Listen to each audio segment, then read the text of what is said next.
बचपन से ही हमें स्कूल में पढ़ाया जाता है कि एल्बर्ट आइंस्टाइन इस दुनिया के सबसे बुद्धिमान व्यक्ति थे और उनके जितना ज्ञानवान कोई पैदा नहीं हुआ। पर आप जानते हैं, भारत में जन्मे वशिष्ठ नारायण सिंह ने आइंस्टीन की मशहूर रिलेटिव थ्योरी तक को चुनौती दे दी थी। कौन थे वशिष्ठ नारायण सिंह? क्यों इनके बारे में हमें नहीं पढ़ाया जाता, न इन पर कोई किताब लिखी गई? वशिष्ठ नारायण का जन्म 2 अप्रैल 1942 को पटना के बसंतपुर गांव में हुआ। उनके पिताजी एक पुलिस कांस्टेबल थे और 5 भाई बहनों के परिवार में आर्थिक तंगी हमेशा डेरा जमाए रहती थी, लेकिन इससे उनकी प्रतिभा पर कभी कोई ग्रहण नहीं लगा। वशिष्ठ नारायण एक चाइल्ड प्रोडिजी थे और उनका दिमाग बहुत तेज था, इतना तेज कि उन्होंने गरीबी तक को पीछे छोड़ दिया। उन्होंने अपने बलबूते पर पटना यूनिवर्सिटी में एडमिशन लिया। यूनिवर्सिटी में एडमिशन लेने से पहले लोग सिर्फ उन्हें एक होशियार स्टूडेंट मानते थे, पर यूनिवर्सिटी में कुछ ऐसा हुआ जिसने सबको चौंका दिया। दरअसल वो मैथ्स में अपने क्लास के ही नहीं, अपने सीनियर्स के भी सवाल सॉल्व कर देते थे।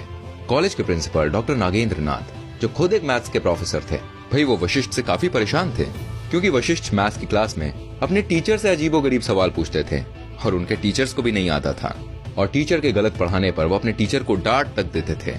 तो डॉक्टर नाथ ने वशिष्ठ नारायण को सबक सिखाने के लिए उनका एक अलग एग्जाम लिया। उन्होंने एक ऐसा पेपर सेट किया जो वशिष्ठ को कभी पढ़ाया ही नहीं किया। पर जब डॉक्टर नाथ ने पेपर चेक किया तो उन्हें अपनी आंखों पर विश्वास नहीं हुआ। दोस्तों, वशिष्ठ नारायण सिंह ने ना सिर्फ उन सभी सवालों के सही जवाब दिए, बल्कि सवाल के जितने संभव तरीके थे उन्हें सभी तरीकों से सॉल्व किया। इसके बाद वशिष्ठ के लिए यूनिवर्सिटी के नियम बदल दिए गए और वशिष्ठ को पहले साल से BSc maths honours final year में प्रमोट किया गया। सीधा फाइनल ईयर में आने के बावजूद उन्होंने डिस्टिंक्शन से क्लास में टॉप किया। कॉलेज में अपने दूसरे वर्ष के अंत तक उन्हें एमएससी मैथ्स अंतिम परीक्षा देने की अनुमति दी गई। एमएससी फाइनल ईयर के सबसे होनहार बच्चे ने कॉलेज ड्रॉप कर दिया, इस डर से कि उसका टॉप रैंक वशिष्ठ नारायण सिंह को प्राप्त हो जाएगा। वशिष्ठ नारायण सिंह जब पटना साइंस कॉलेज में पढ़ते थे, तभी कैलिफोर्निया विश्वविद्यालय के प्रोफेसर जॉन कैली की नजर उन पर पड़ी। कैली ने उनकी प्रतिभा को पहचाना और 1965 में वशिष्ठ नारायण को अपने खर्चे पर अमेरिका ले गए। साल 1969 में उन्होंने कैलिफोर्निया यूनिवर्सिटी में पीएचडी की और अब वो डॉक्टर वशिष्ठ नारायण बन चुके थे। पीएचडी के बाद डॉक्टर वशिष्ठ नारायण सिंह ने स्पेस ऑर्गेनाइजेशन नासा ज्वाइन किया और 1969 में नासा का अपोलो मिशन लॉन्च हुआ। जी हाँ, वही अपोलो मिशन जिसने इंसान को चांद पर पहुंचाया था। इस मिशन के दौरान कंप्यूटर्स कुछ देर के लिए बंद हो गए थे। तब वशिष्ठ नारायण सिंह ने ही एक गणित लगाकर एक हिसाब निकाला और जब कंप्यूटर्स चालू हुए तो वशिष्ठ और कंप्यूटर का कैलकुलेशन एक ही था। 1973 में उन्होंने भारत आकर शादी कर ली और फिर अपनी पत्नी के साथ अमेरिका वापस चले गए। जिंदगी में सब कुछ बढ़िया था। फिर एक दिन उन्होंने अपने जूनियर की एक गलती पर उसे एकदम से इग्नोर करना शुरू कर दिया और वो काफी चिड़चिड़े होने लग गए थे, इतने चिड़चिड़े कि वो पहले कभी नहीं हुए। तुरंत उन्हें एक मनोचिकित्सक के पास भेजा गया। तब पता चला कि वो अर्ली स्टेज सिजोफ्रेनिया से पीड़ित हैं। इसके बाद उन्हें कुछ चिकित्सीय दवाओं को लेने को कहा गया। उन्होंने ये बात अपनी बीवी तक को नहीं बताई, पर कुछ समय बाद उनकी बीवी को इनकी आदतें कुछ अजीब लगने लगी और इनकी बीवी ने उन्हें एक दवाई लेते हुए देखा। तब उन्हें और उनके परिवार को इनकी मानसिक अवस्था के बारे में पता चला। वशिष्ठ नारायण और उनकी बीवी कुछ दिन अमेरिका में ही रहे, पर अच्छी जॉब और अच्छी लाइफस्टाइल के बाद भी उनका दिल हिंदुस्तान के लिए धड़कता रहा और 1974 में वो वापस भारत आ गए। वो यूएसए से तकरीबन 10 बक्से भर के किताबें लाए। लौटने के बाद उनकी फैमिली ने डॉक्टर्स की सलाह के खिलाफ उनकी दवाइयों को बंद कराया। वो पहले आईआईटी कानपुर, फिर आईआईटी बम्बई और फिर आईएसआई कोलकाता में प्रोफेसर रहे। इस दौरान उनकी मानसिक हालत काफी बिगड़ने लगी। हालत इतनी बिगड़ने लगी कि इनकी बीवी ने वापस मायके जाने का फैसला किया। 1976 में इनकी पत्नी ने इन्हें डाइवोर्स दे दिया। बीवी के इस फैसले ने इन्हें एकदम तोड़ कर रख दिया। उन्होंने खाना पीना सब छोड़ दिया और वो पहले से ज्यादा हिंसक होने लगे। इनकी हालत से परेशान होकर घर वालों ने भी इन्हें कांकी मेंटल असाइलम भेज दिया। असाइलम के दौरान उनका इलाज हुआ और उनकी हालत में सुधार देखा जाने लगा। फिर 1990 में इनके पिता का देहांत हो गया और अंतिम संस्कार के लिए इन्हें असाइलम से पैरोल पर छोड़ दिया गया। वशिष्ठ ने वापस असाइलम जाने से मना कर दिया और जैसे कि उनकी हालत में काफी सुधार था, उन्हें असाइलम से डिस्चार्ज कर दिया गया। उनके भाई अयोध्या सिंह आर्मी में थे।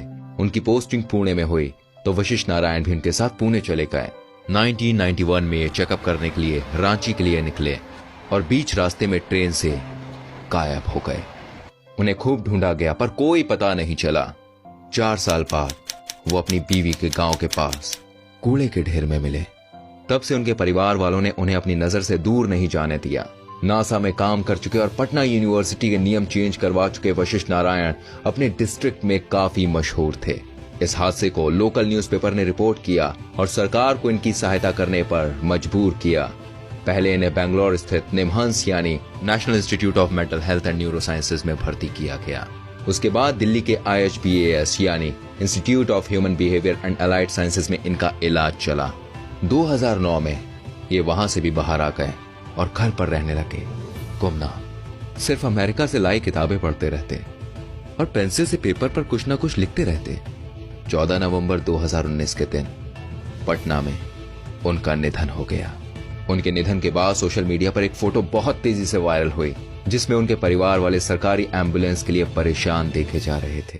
फोटो वायरल होने पर बिहार सरकार ने अपनी इमेज को बचाने के लिए सरकारी एम्बुलेंस मुहैया कराई और इनका अंतिम संस्कार राजकीय सम्मान के साथ हुआ। वशिष्ठ नारायण सिंह को गणितज्ञ जॉन नैश के साथ रख कर देखा जाता है। जॉन नैश को भी सिजोफ्रेनिया नाम की एक बीमारी थी। बस फर्क यह है कि जॉन नैश का इलाज हो सका और वशिष्ठ नारायण सिंह का नहीं हुआ।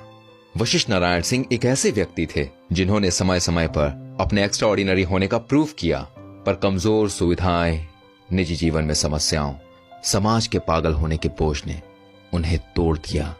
ये इस देश का दुर्भाग्य नहीं तो और क्या है।